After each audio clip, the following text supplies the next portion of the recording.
अनन्याश्चिन्तयन्तो मां ये जना पर्युपासते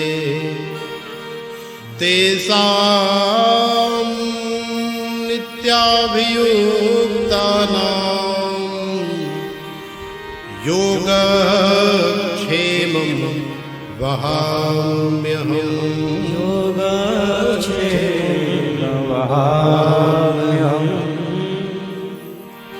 तो जो पूरी तरह से भगवान को समर्पित हो जाता है, भगवान उसके सारे कार्य स्वयं करते हैं। अब भरत जी ने सब छोड़ छाड़ दिया, गांव घर खेत कुटिया सब छोड़ करके जंगल में चले गए, जंगल में रहने लगे। जंगल से एक दिन राजा रहूगण की सवारी गुजर रही थी। राजा रहूगण की सवारी में उस पालकी में 4 कहार लगे। 4 कहारों में से एक कहार बीमार हो जाता है। राजा कहता है भैया जंगल से ही कोई एक आदमी खोज करके लाओ। तो जंगल में कौन मिले? जंगल में तो केवल साधु ही मिलेगा, कोई साधक मिलेगा? कोई संसारी वहां क्या लेने जाएगा जंगल में? मिल गए। फिर से वही जड़ भरत जी को पकड़ करके ले आए, पालकी में लगा दिया। अब जड़ भरत जी तो एक कीड़ा भी मारना नहीं चाहते। पालकी कंधे पर रखी है और कोई कीड़ा चींटी आगे आता है तो ऐसे उछट जाते हैं। अब सोचो कि पालकी कंधे पर रखी और ऐसे ऐसे उछटो, तो जो पालकी में बैठा होगा उसका क्या? बार बार उसका सिर ऊपर जो डंडा बंधा होता है उसमें लगे। राजा को गुस्सा आया, अरे मूर्खों क्या कर रहे हो, मेरा सिर लाल कर दिया है ऊपर मार मार के। महाराज क्षमा करना, हम आपको बता रहे थे ये पागल है, ये बार बार उछल रहा है, पता नहीं क्यों उछल रहा है, इसको कोई बीमारी लगती है, रोको। रुकवाया, क्यों भाई क्या बीमारी है? अरे इतना हट्टा कट्टा हो रहा है, इतना लंबा चौड़ा है, कितना माल खाया, थोड़ा सा वजन नहीं उठा सकता, तू जानता नहीं है मैं कौन हूं? अरे तू जिस प्रदेश में रह रहा है, तू जिस जगह में रह रहा है, मैं यहां का मालिक हूं, मैं यहां का राजा हूं, तू जानता नहीं मुझे? मैं अभी सैनिक बुलाऊंगा, पकड़ करके ले जाएंगे, फांसी पर चढ़ा देंगे तेरे को। और जानता नहीं, उल्टा लटका करके तेरे को इतना मारेंगे तेरी रूह ही कांप जाएगी। जड़ भरत जी जड़ जा रहे हैं, सुनते जा रहे हैं, और फिर अचानक मन में क्या हुआ, सोचने लगे कि यदि आज मैं नहीं बोला तो ये राजा मूर्ख का मूर्ख ही रह जाएगा, और संसार में संसार वाले कहेंगे देखो जड़ भरत जैसे महात्मा ने जिसको अपने कंधे पर रखा, वो राजा मूर्ख कैसे हो सकता? वो राजा अधोगति को कैसे प्राप्त हो सकता है जिसे जड़ भरत जैसे महापुरुष ने अपने कंधे पर रखा?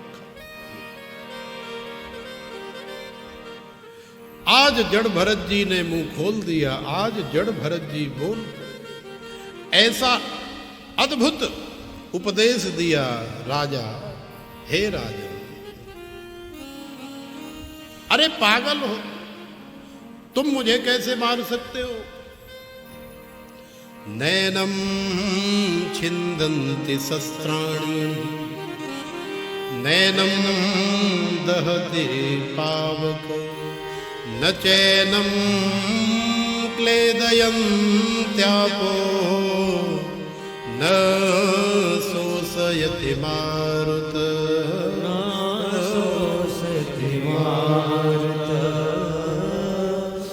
तुम क्या मुझे शरीर समझ रहे हो? मैं शरीर नहीं हूं। अरे उल्टा शरीर को लटकाया जाता है, फांसी शरीर को दी जाती है, डंडे तलवार, भाला, गोली, ये सब शरीर पर चलाई जाती। मैं तो शरीर ही नहीं हूं, तो कैसे मार दोगे तुम? मैं तो आत्मा।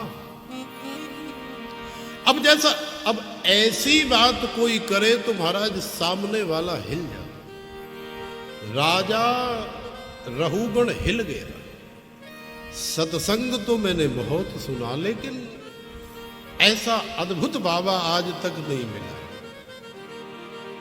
जो कह रहा हो कि मैं शरीर ही नहीं हूं, मैं तो आत्मा।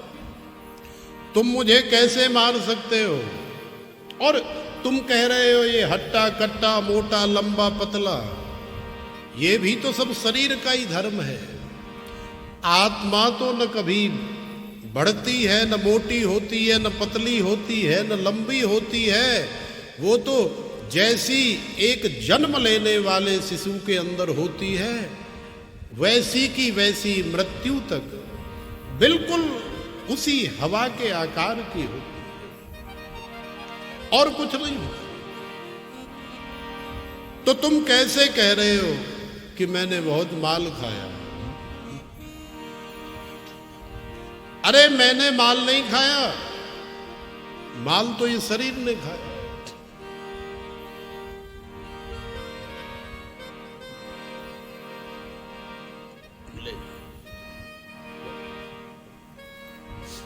आश्रम में लेगा, कोई दिक्कत हो नहीं।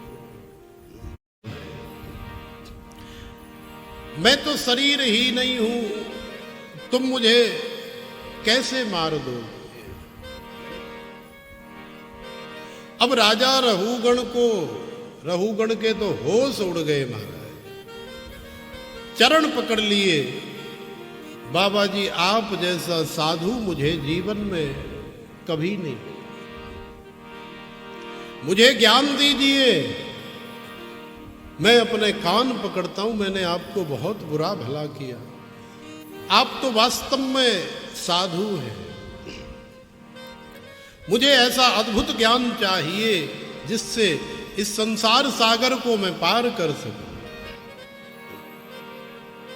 तो ऐसा अद्भुत ज्ञान प्रदान किया भरत जी। भरत जी ने रहुगण को कहने लगे, देखो राजन, संसार में कुछ ऐसे स्नान होते हैं जिन स्नानों को करने के बाद ये शरीर परम पावन हो जाता है। स्नान कितने प्रकार के होते हैं? देखो, जहां ऐसी स्थिति हो कि जल इत्यादि न हो, थोड़ा बहुत जल हो, तो मंत्र के द्वारा ही 2-4 छींटे मार लिए तो मंत्र स्नान हो गया। एक स्नान होता है कि जल के अंदर जैसे कौआ जाता है ना, गया और ऐसे 2 बार पंख मारे उड़ गया, ये एक स्नान हो गया। इसका नाम है काक स्नान। ऐसे ही जल में घुसे और निकल आए, काक स्नान कर लिया। एक गर्दभ स्नान होता है, पानी में गए और आकर के फिर से रेती में लेट लगाई, रेती में लेट लगा करके फिर जल में गए, फिर रेती में लेट लगे। और एक खूब जल मिल रहा है, जल से डाल करके नहा रहे, ये जल स्नान है। लेकिन राजन, इन स्नानों से कल्याण नहीं होता। कल्याण करने वाला तो केवल एक ही स्नान है, और उस स्नान का नाम है रजस्नान। रहु गणै तत्तपसा न याति, न चेज्जया निर्वपणा गृहाद्वा, न छन्दसा नैव जलाग्निसूर्यै, विना महत्पादरजोऽभिषेकम्, विना महत्पादरजोऽभिषेकम्। हे राजन, जब तक तुम महान पुरुषों के चरणों की रज को अपने मस्तक पर धारण नहीं करोगे, जब तक उसका स्नान नहीं करोगे, तब तक तुम्हें उस अद्भुत ज्ञान की प्राप्ति नहीं होगी जो भगवान के परम धाम तक लेकर के जाता है। यदि तुम अपना कल्याण चाहते हो, यदि तुम उसे दिव्य ज्ञान को हासिल करना चाहते हो, तो महापुरुषों की सेवा करो, उनके चरणों की रज को अपने मस्तक पर धारण करके रज स्नान करो, तुम्हारा कल्याण होगा। तो रहुगण को जड़ भरत जी ने ऐसा दिव्य उपदेश दिया, महाराज रहुगण का कल्याण हो गया। उसके बाद सुखदेव जी महाराज ने भारत भूमि, सप्त द्वीप इत्यादियों का वर्णन किया।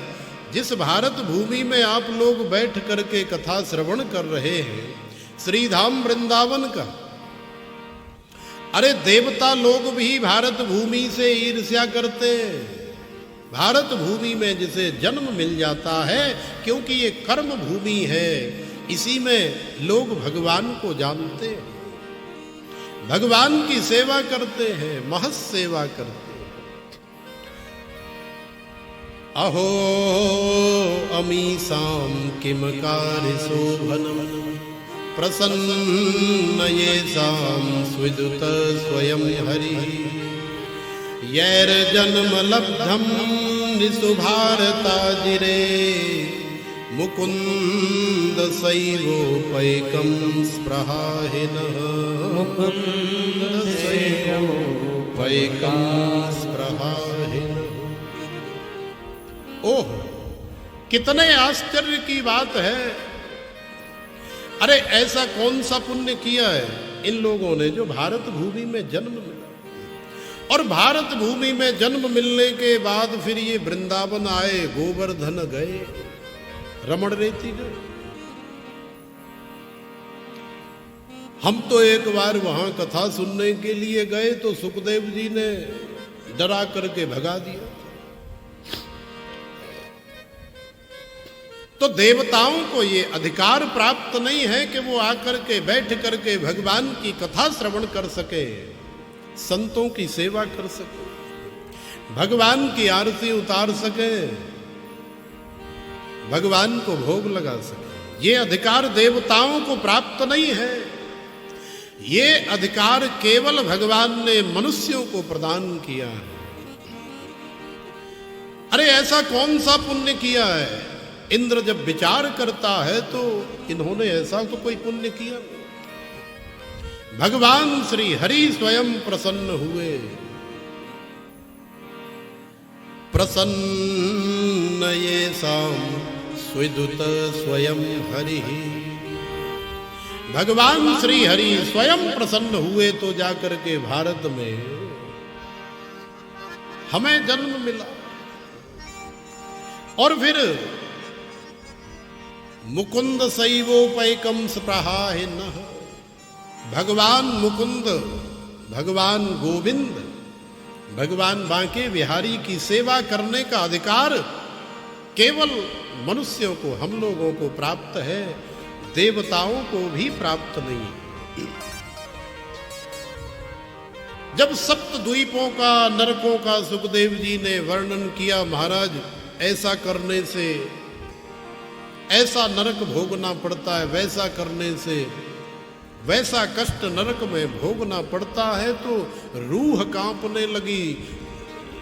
राजा परीक्षित तो घबरा गए। महाराज न जाने अनजाने में मेरे से कितने अपराध हो गए होंगे। तो अनजाने में और जाने में जो अपराध हो जाते हैं, उन अपराधों के प्रक्षालन का कोई उपाय है? सुखदेव जी महाराज कह रहे, हाँ न, है न, है। अरे ऐसा तो कुछ संसार में है ही नहीं जिसका कोई उपाय न हो, कोई समाधान न हो। हर चीज का उपाय है। कपड़ा यदि ज्यादा गंदा हो गया है तो हर तरह के साबुन हैं, कीमत के हिसाब से लगाओ। साफ पानी में निकाल दो, सुखा दो एकदम साफ।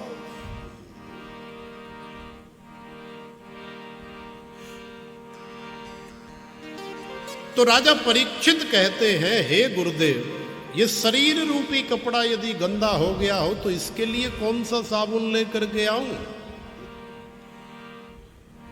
तो देखो इसके लिए कितना सुंदर साबुन बताया सुखदेव जी महाराज।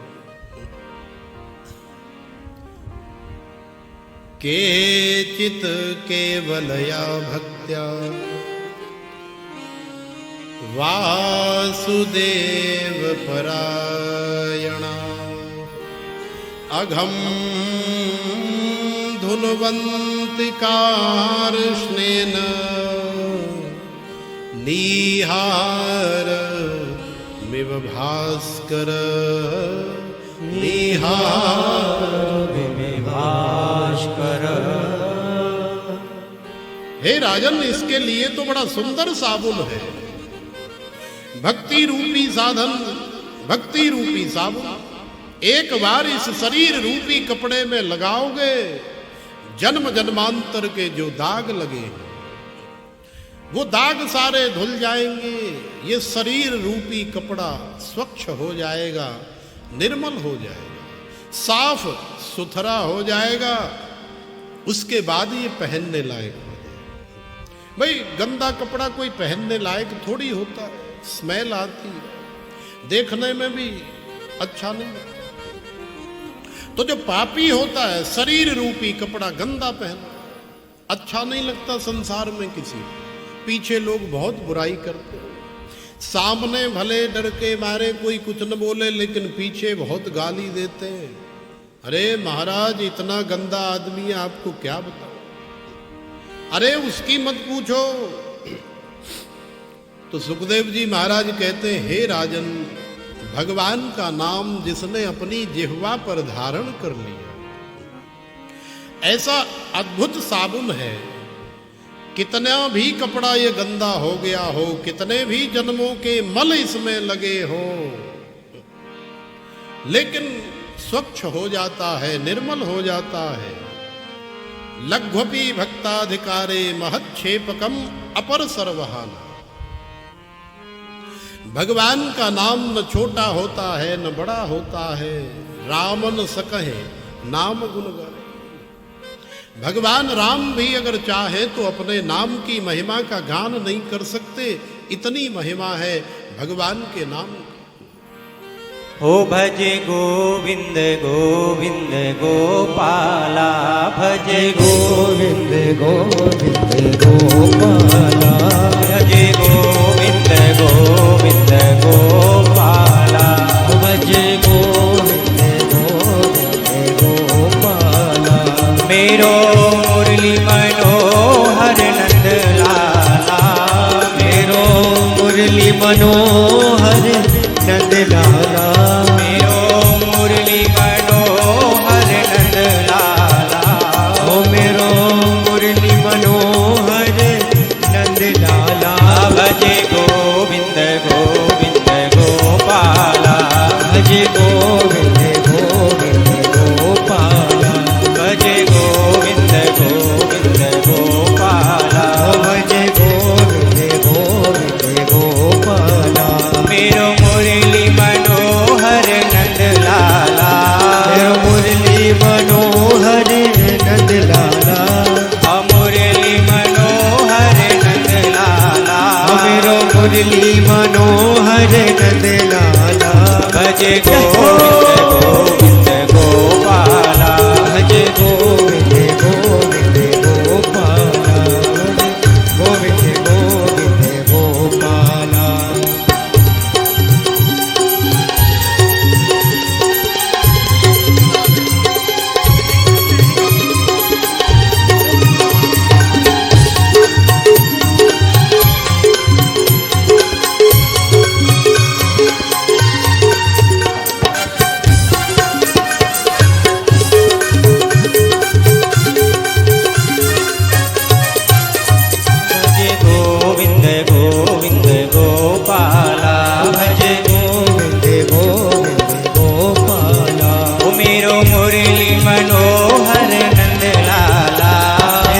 मुरली मनोहर नंद लाला, ये तो यशोदा नंदन नंद लाला, ये तो यशोदा नंदन नंद लाला।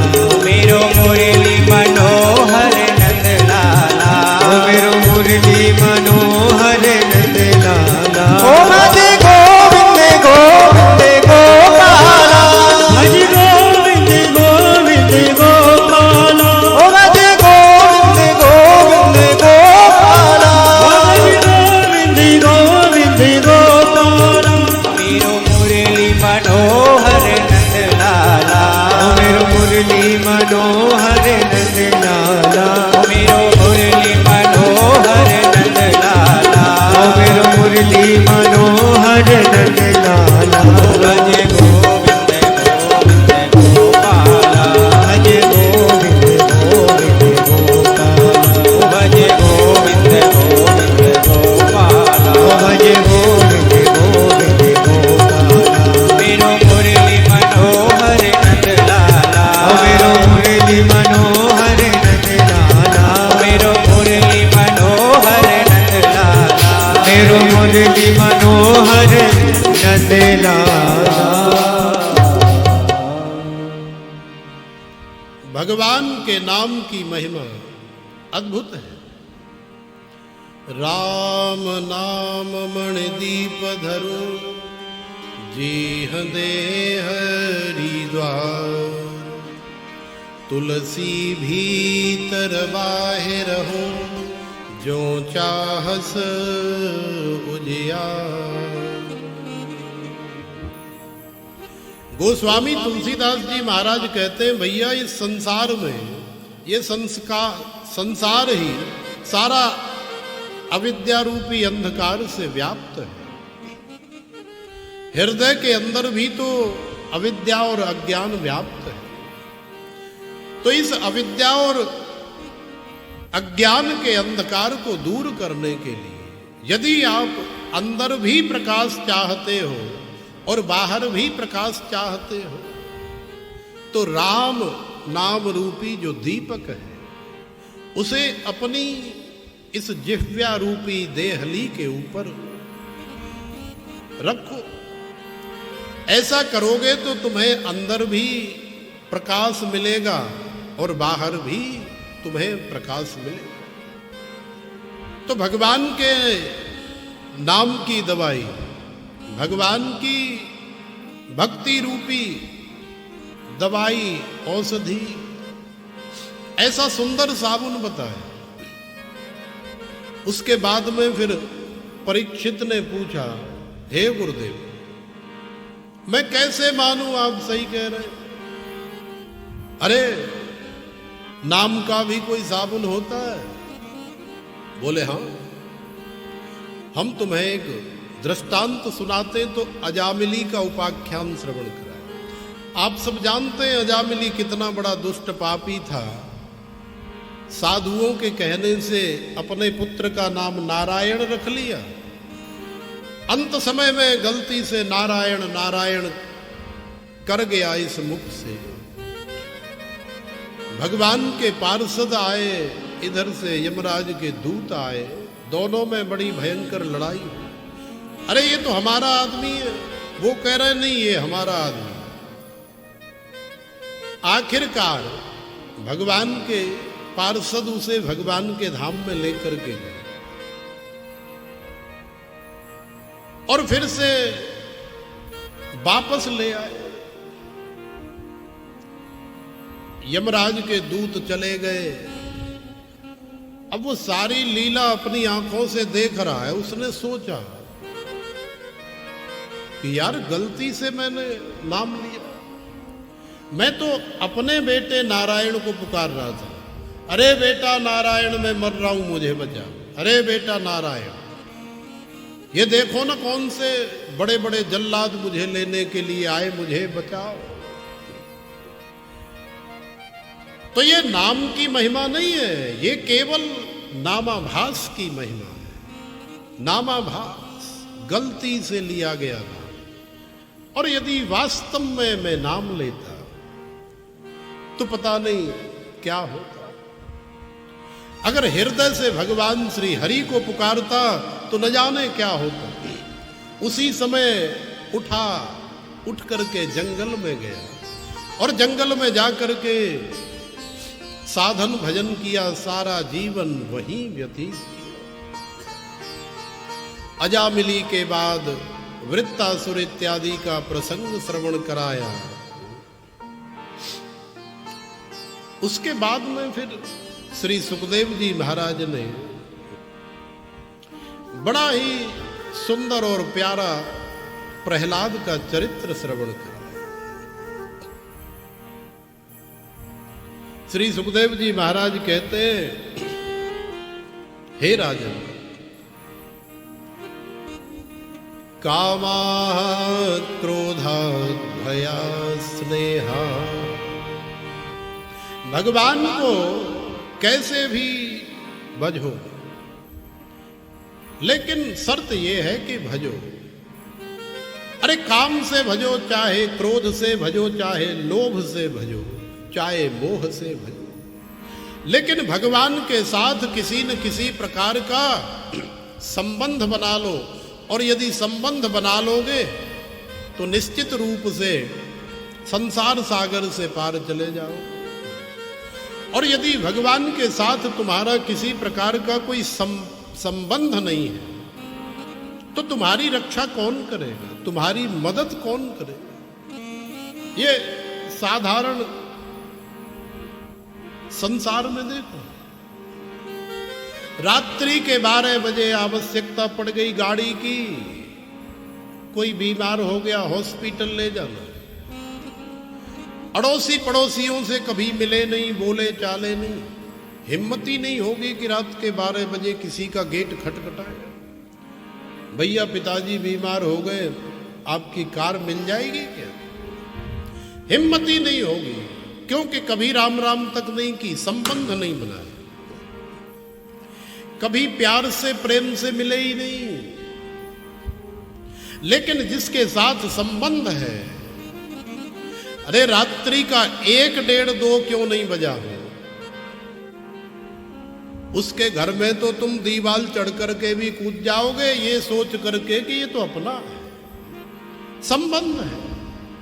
अरे मेरा यार ही तो है, और वो भी बुरा नहीं मानेगा, भले दीवाल फांद करके अंदर जाओ। अरे भैया हम कब से कुंडी खटखटा रहे हैं, तुम्हारी कार की जरूरत है, पिताजी बीमार और तुम हो के उठ ही नहीं रहे हो, नींद की गोली खा के सोए हो, बुरा नहीं मानेगा, फौरन गेट खोलेगा, कार निकालेगा और खुद ड्राइवर बन के भी जाएगा। तो ऐसे ही, क्योंकि उसके साथ संबंध है, और जिसके साथ संबंध नहीं है वो आदमी संसार में तुम्हारे किसी काम का, तुम उसके किसी काम के नहीं। तो संसार भी संबंध से चलता है। यदि संसार में संबंध नहीं है तो तुम किसी काम के नहीं, और दूसरा तुम्हारे किसी काम का नहीं। इसलिए सुखदेव जी महाराज कहते हैं, हे राजन, तुम भगवान के साथ संबंध बना लो, बड़ा आनंद आएगा। प्रहलाद जी का संबंध है भगवान के साथ, और ऐसा अद्भुत संबंध है भगवान के साथ। आप जानते हो हिरण्याक्ष का भाई हिरण्यकश्यप जानता है मेरे भाई को श्री हरि ने मारा, भगवान विष्णु ने मारा। बदला लेने के लिए तप करने गया, ब्रह्मा जी को प्रकट किया, ब्रह्मा जी प्रकट हुए, महाराज इतना तप किया कि दीमक तक लग गई उसे। ब्रह्मा जी प्रकट हुए, वरम रोया, बेटा वरदान मांगो। हे ब्रह्मा जी, आपने बड़ी कृपा करी, आप आ गए, वरदान दे दो। न मैं दिन में मरूं न रात में मरूं, न ऊपर मरूं न नीचे मरूं, न अंदर मरूं न बाहर मरूं, न आदमी से मरूं न जानवर से मरूं। और फिर आखिरकार उसने बहुत सोच विचार करके न रात में मरूं न दिन में मरूं न इन 12 महीनों में से किसी महीने में मरूं, और फिर सोचा कि कहीं कोई भूल न हो जाए, तो आखिर में कह दिया कि आपने जो कुछ भी संसार में बनाया है, माने आपकी बनाई हुई किसी भी चीज से मैं न मरूं, ऐसा वरदान। अब तो ब्रह्मा जी घबराए, भैया आज तक ऐसा वरदान तो हमसे किसी ने नहीं मांगा। अरे तू कौन सी यूनिवर्सिटी में पढ़ कर के आया है? पहला आदमी ऐसा है जिसने इतना बुद्धि का प्रयोग किया हो अपने आप को मृत्यु से बचाने के लिए। लेकिन भैया ये संसार में आज तक ऐसा कोई हुआ ही नहीं कि जो इस शरीर को सुरक्षित रख पाया। आखिरकार ब्रह्मा जी ने सोचा कि भाई बहुत बड़ी तपस्या करी है, बहुत तप किया है, तो वरदान दे दिया, ठीक है।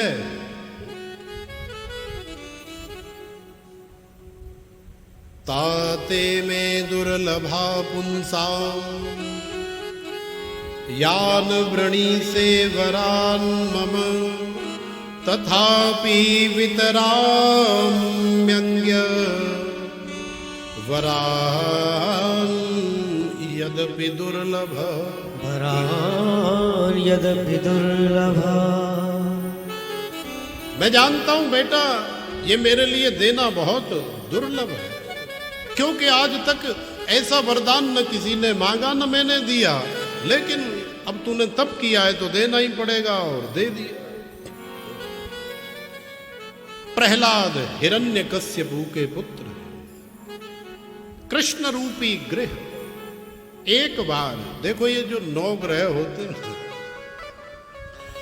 एक ग्रह किसी के ऊपर बिगड़ जाए, लग जाए, हालत खराब कर देता है। पंडित जी के पास जाओ तो कहेंगे भैया तुम्हारा मंगल ठीक नहीं चल रहा, तुम्हारे ऊपर तो राहु आया, उपाय करा लो, ठीक नहीं। तो ऐसे साधारण से ग्रह एक लग जाए तो हटा नहीं सकते, लेकिन इन सभी ग्रहों का जो सबसे बड़ा महाग्रह है वो है श्री वृंदावन बिहारी, बांके बिहारी श्री कृष्ण कन्हैया।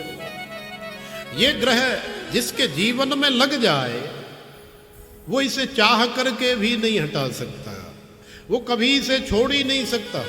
तो प्रहलाद के जीवन में कृष्ण रूपी ग्रह लग गया। ये हम नहीं कह रहे, श्रीमद् भागवत में श्री सुखदेव जी महाराज कह रहे, प्रहलाद के जीवन में कृष्ण गृह ग्रहीतात्मान वेद जगदीदृशा, कृष्ण रूपी ग्रह ने प्रहलाद को ग्रसित कर लिया है, और ऐसा ग्रसित किया है ये ग्रह जिसको लग जाए तो वो सारा जीवन उसकी याद में अश्रुपात करता है। प्रहलाद जी को हिरण्यकश्यपु ने पढ़ाने के लिए संडा मर्क जी के यहां भेजा। भैया एक आध साल हॉस्टल में रह करके आया, गुरुकुल में रह करके आया, पढ़ करके आया, 1-2 साल बाद हिरण्यकश्यपु सिंहासन पर बैठा है, जब पुत्र को देखा तो बड़ा प्रसन्न हुआ। एकदा सुरराट पुत्रम अंकमारोप्य पांडव प्रपच्छ कथ्यतां वत्स मन्यते साधु यद्भवा, मन्यते साधु यद्भवा।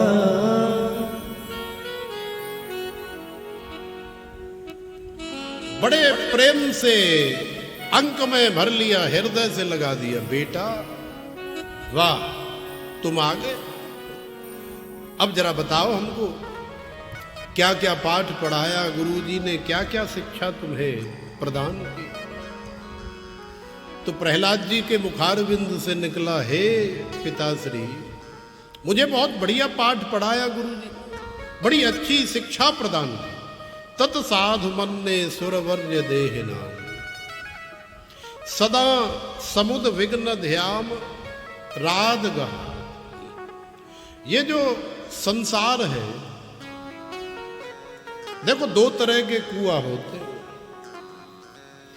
एक कुआं तो ऐसा होता है कि जो चालू कुआं है, जिस पर पानी भरने के लिए माता बहनें जाती हैं, यदि उस कुआं के अंदर कोई गिर जाए तो प्राण बच सकते हैं। माने कोई भी आएगी आवाज सुन करके और हल्ला करेगी, अरे इसमें तो कोई गिर गया है, तो रस्सी वस्सी लटका करके उसे निकाल लिया जाएगा, बचा लिया जाएगा। लेकिन महाराज ये जो संसार रूपी कुआं है, हितात्मपातम गृह मंधकूपम, ये संसार रूपी कुआं तो एक अंधकूप है।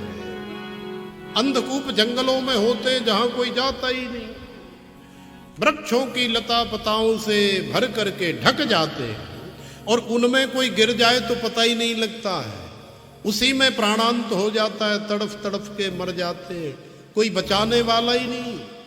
तो संसार एक ऐसा अंधकूप है पिताजी, जिसमें कोई गिर जाए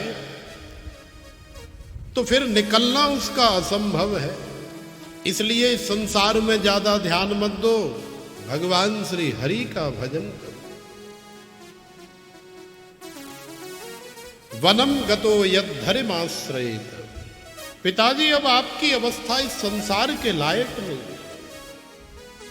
वनम वृंदावनम गतः यतः श्री हरि श्री कृष्णम आश्रय। आप वन में जाओ, लेकिन सबसे सुंदर वन है वृंदावन, और वृंदावन में जाकर के भगवान श्री कृष्ण का आश्रय प्राप्त करो, भगवान श्री कृष्ण की शरण में बैठ करके भजन करो। मैंने तो बस यही शिक्षा प्राप्त की। अब जब ऐसी बातें प्रहलाद के मुखारविंद से सुनी तो हिरण्यकश्यपु के तो क्रोध का पारा इतना ऊपर चढ़ गया, इतना ऊपर चढ़ गया कि संडामर्क गुरु जी को बुला, अरे मूर्खो, क्या शिक्षा दी है मेरे पुत्र को? मैं तो इसे उस हरि का दुश्मन बनाना चाहता था जिसने मेरे भाई का वध किया, और तुम लोगों ने इसे उसका ऐसा दीवाना बना दिया, ऐसा प्रेमी बना दिया कि आज मुझे ही कह रहा है कि वृंदावन में जाकर के बांके बिहारी के चरणों में बैठ करके भजन करो। अब तो गुरु जी महाराज बड़े घबराए, सिर कलम कर दूंगा, ले जाओ इसे। अगर दोबारा इसकी जुबान से मैंने हरि विष्णु कृष्ण बांके बिहारी कोई भी नाम सुना तो। गुरु जी लेकर के आए, हृदय से लगाया, बड़े प्यार से पूछा, वत्स प्रहलाद भद्रम ते सत्यम कथय मामृषा।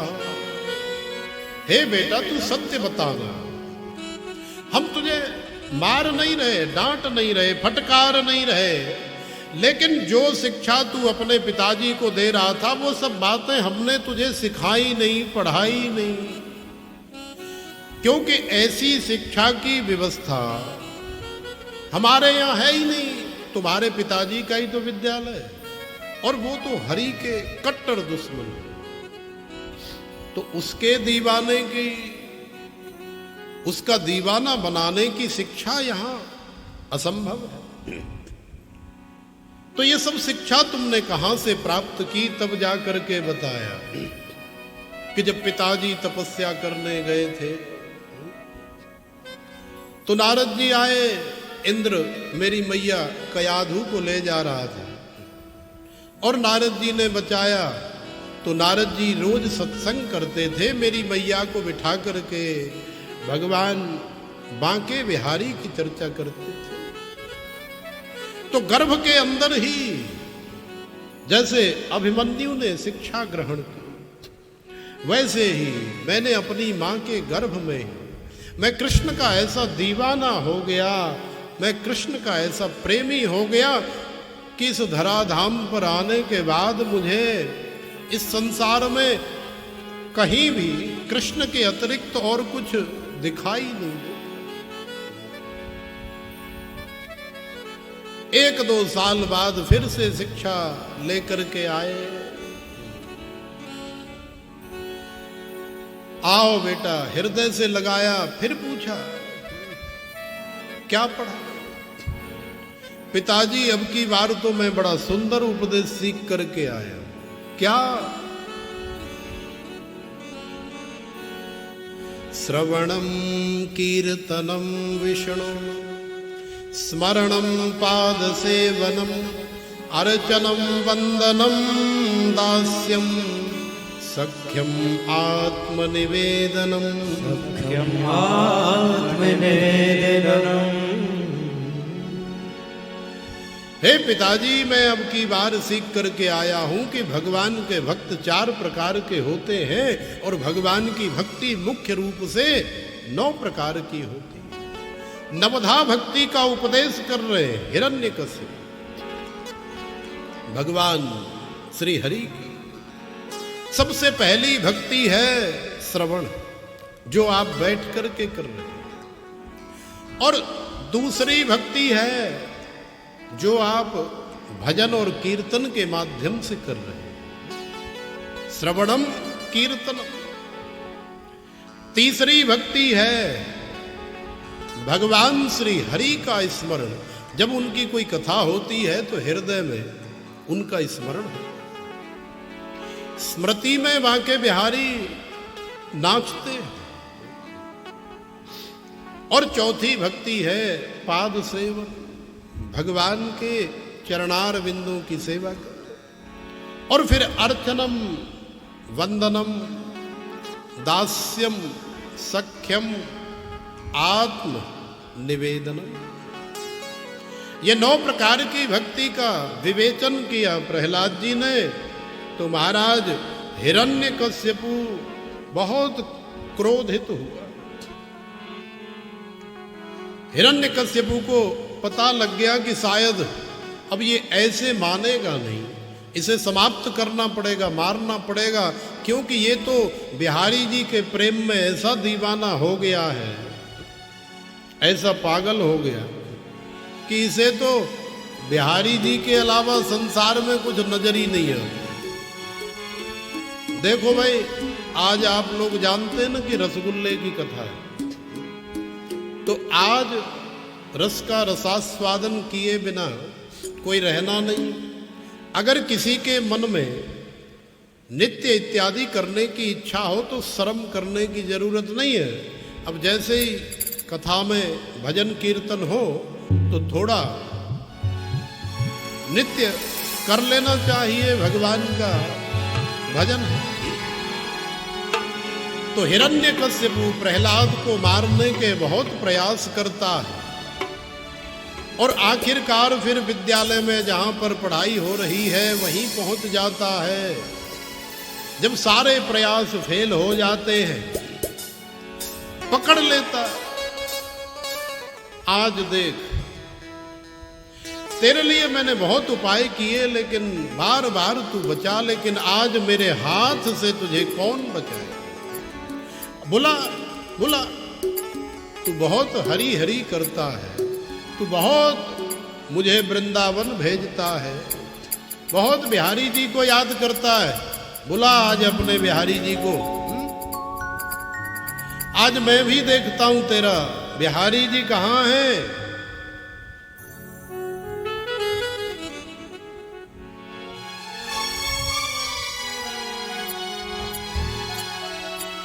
हे दुर्विनीत मंदात्मन कुल भेद कराधम स्तब्धं मच्छासनोद्भूतं निःसेत्वाद्ययमक्षयम् क्रुद्धस्य यस्य कंपन्ते त्रयो लोका सहेश्वरा तस्य मे भीतवन्मूढ शासनं किं बलोत्यगा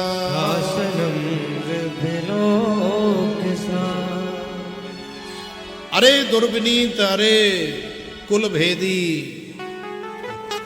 अरे प्रहलाद, आज तुझे मेरे क्रोध से कोई नहीं बचा सकता।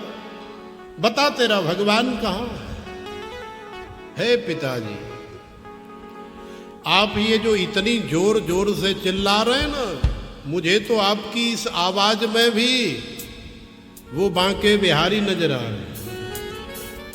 क्योंकि तुम्हारे अंदर जो शक्ति है, तुम जो बोल रहे हो, तुम जो देख रहे हो, तुम जो खा रहे हो, तुम जो सूंघ रहे हो, तुम जो भी कर रहे हो, वो जब तक तुम्हारे अंदर विद्यमान है केवल तब तक ही कर रहे हो। और जैसे ही वो तुम्हारे अंदर से निकलता है उसका अंश, फिर शरीर तो है लेकिन कुछ कर नहीं सकता। न केवलं मे भवतश्च राजन्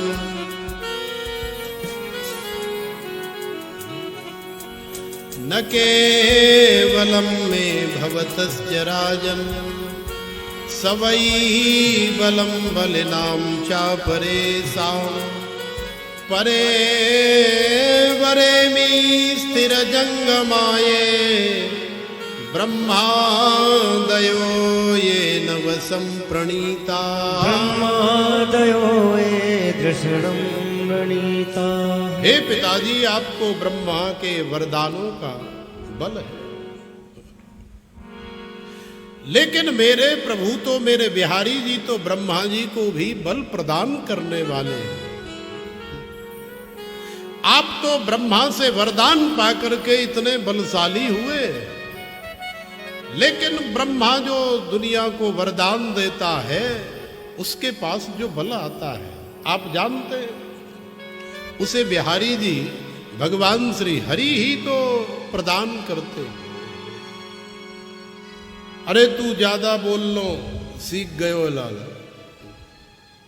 चल तू बता, तेरा नारायण, तेरा बिहारी, तेरा भगवान कहाँ? पिताजी, ऐसी कोई जगह ही नहीं मुझे दिखाई देती जहां पर मेरा भगवान नहीं। पास में एक खंबा खड़ा था, बोले इसमें तेरा भगवान है। प्रहलाद ने ऐसे देखा तो प्रहलाद को भगवान के दर्शन हो रहे, क्योंकि भगवान का जो जलवा है, भगवान की जो सत्ता है, बांके बिहारी हर जगह बसे हुए हैं। ऐसी कौन सी जगह है संसार में जहां बांके बिहारी का जलवा नहीं है?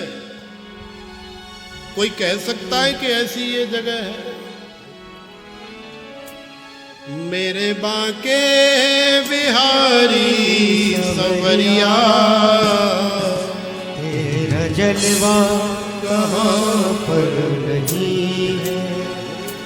मेरे बांके बिहारी सवरिया तेरा जलवा कहाँ पर नहीं है।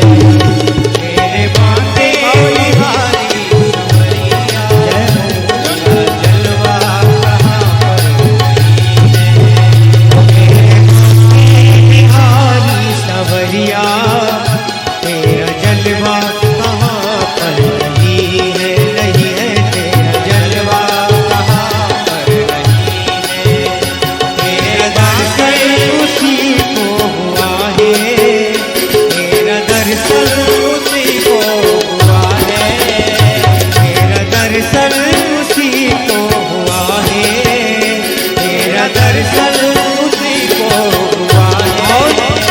जिसकी आंखों में पर्दा नहीं है, नहीं है। जिसकी आंखों में पर्दा नहीं है,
मंदिर में जाते जिस दिन, लोग मंदिर में जाते, वो लोग मंदिर में जाते जिस दिन, लोग मंदिर में जाते जिस दिन, वहाँ राधे कृष्ण गाते जिस दिन, वहाँ राधे कृष्ण गाते जिस दिन, ओ राधा कृष्ण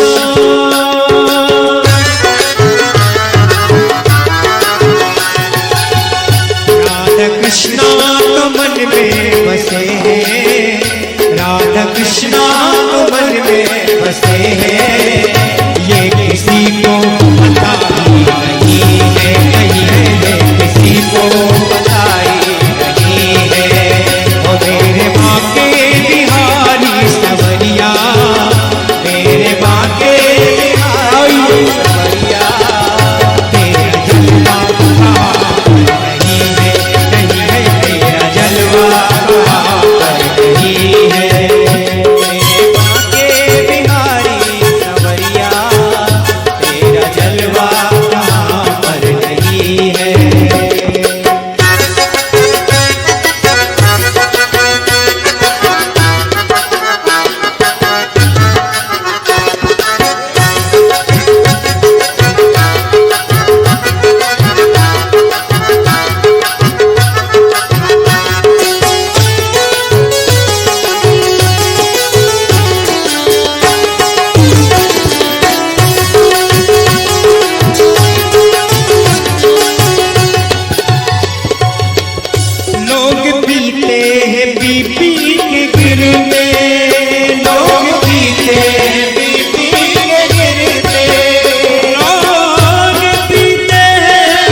रात को भी सुबह उतर जाएगी और तू पीले कृष्ण नाम की प्याली, तेरी जिंदगी सुधर जाएगी। ऐसे नहीं तो हाथ ऊंचे करे और ताली की सेवा करके मेरे साथ में क्या हो। लोग पीते हैं पी पी के गिरते, लोग पीते हैं पी पी के गिरते, हम तो पीते गिरते नहीं है, हम तो पीते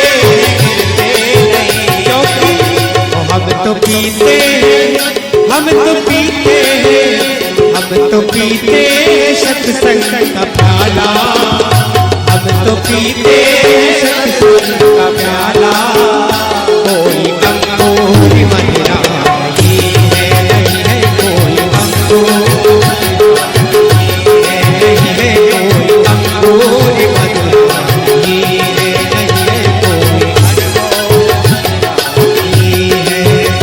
मेरे बाके बिहारी सवरिया, मेरे बाके बिहारी सवरिया, ओ मेरे बाके बिहारी सवरिया, मेरे बाके सवरिया, तेरा जलवा कहाँ पे नहीं है, तेरा जलवा कहाँ पे नहीं है, तेरा जलवा कहाँ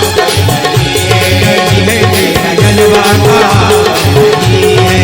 वो मेरे बाके बिहारी सवरिया, मेरे बाके बिहारी सवरिया, वो मेरे बाके बिहारी सवरिया, मेरे बाके बिहारी सवरिया, तेरा जलवा कहाँ नहीं है, तेरा जलवा कहाँ नहीं है, तेरा जलवा कहाँ नहीं है, जलवा तेरा जलवा कहाँ नहीं है, तेरा जलवा नहीं है, तेरा जलवा नहीं है। वो मेरे बाके बिहारी सवरिया, तेरा जलवा कहाँ पर नहीं है, ओ प्यारे तेरा जलवा कहाँ पर नहीं है। सर्वत्र बांके बिहारी जी का ही तो जलवा है। सारी दुनिया में कोई भी ऐसी जगह नहीं है जहां पर बांके बिहारी मौजूद न हो। हर जगह सर्वत्र। तो प्रहलाद जी ने कहा कि हां पिताजी, मुझे दिखाई दे रहा है इस खंबे में मेरा हरि मुझे दिखाई दे रहा है। अच्छा तो ले, तेरे सामने पहले तेरे हरि को ही मार देता हूं, बाद में तो तुझे तो मरना ही। ऐसे करके गदा उठाया और गदा का प्रहार जैसे ही खंभे के ऊपर किया तो खंभा तो टूट गया, लेकिन खंभा जैसे ही टूटा उसमें से एक भयानक सी आवाज करते हुए भगवान नरसिंह देव प्रकट हो गए। बोलिए नरसिंह देव भगवान की जय। नरसिंह देव ने एक ऐसा मुक्का मारा हिरण्यकश्यपु को कि जाकर के बड़ी दूर गिरा और फिर उठा। मार नहीं सकते तुम, क्यों नहीं मार सकते भाई? अरे वरदान लिए हमने ब्रह्मा जी से, मैं न दिन में मरूं न रात में मरूं। बोले अभी ठीक है, न तुम्हें हम दिन में मारेंगे न रात में मारेंगे, जब समय आ जाएगा संध्या वेला का तब मारेंगे। बोले मैं न आकाश में मरूं न पाताल में मरूं न यहां मरूं। बोले न आकाश में मारेंगे न पाताल में मारेंगे न यहां मारेंगे, हम तुझे तेरे घर की देहली में रख के ही मारेंगे। सारे वरदान गिना लिए। मैंने बोला था किसी पशु के द्वारा, पक्षी के द्वारा, किसी मनुष्य के द्वारा, तो तेरे को हम क्या दिखाई दे रहे? ऊपर से तो शेर लग रहे और नीचे से आदमी लग रहे। तो बोले ना हम आदमी है न शेर है। भूल गया था, पहले ही बोल देता। अरे ये तो मैंने सोचा ही नहीं था, लेकिन फिर भी नहीं मार सकते। बोले क्यों नहीं मार सकते? मैंने ब्रह्मा जी को बोला था 12 महीनों में से किसी भी महीने में न मरूं। भगवान बोले ये जो 13वां महीना अधिक मास का आता है ना, 3 साल बाद चौथे साल, ये तुझे मारने के लिए ही तो हमने बनाया। अच्छा, अरे ब्रह्मा जी को मैंने बोला था आप फिर भी नहीं मार सकते। बोले क्या बोला? मैंने बोला था कि हे विधाता, इस संसार में सारी सृष्टि में जो कुछ भी है आपके द्वारा बनाया हुआ, उससे भी किसी भी चीज से मैं न मरूं। तो भगवान बोले अरे बेवकूफ, तू क्या समझ रहा था कि बस विधाता ही सबसे बड़ी पावरफुल चीज है? अरे वो विधाता ब्रह्मा, वो थोड़े ही बनाता है हमको, हमने उसे बनाया। अब तो हिरण्यकश्यपु के सारे वरदान जब पूरे हो गए, कोई उपाय नहीं बचा तो भगवान की गोद से उछट करके भागने लगा तलवार उठाने के लिए।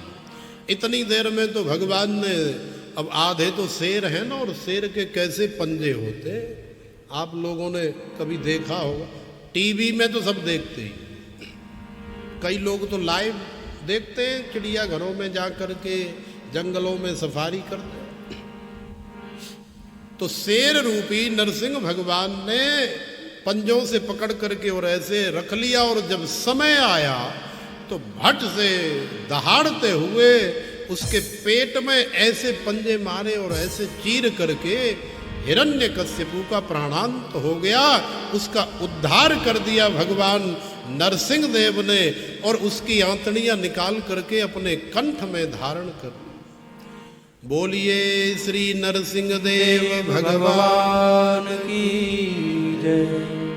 तो ऐसे सुखदेव जी महाराज कहते हैं, हे राजन, इस प्रकार से भगवान नरसिंह देव का अवतार हो। प्रहलाद की निष्ठा एक खंबे पर हो गई उसी से भगवान प्रकट हो। तो बात तो निष्ठा की है, जहां हो जाए। निष्ठा ही तो प्रकट करती है भगवान को, विश्वास ही तो प्रकट करता है।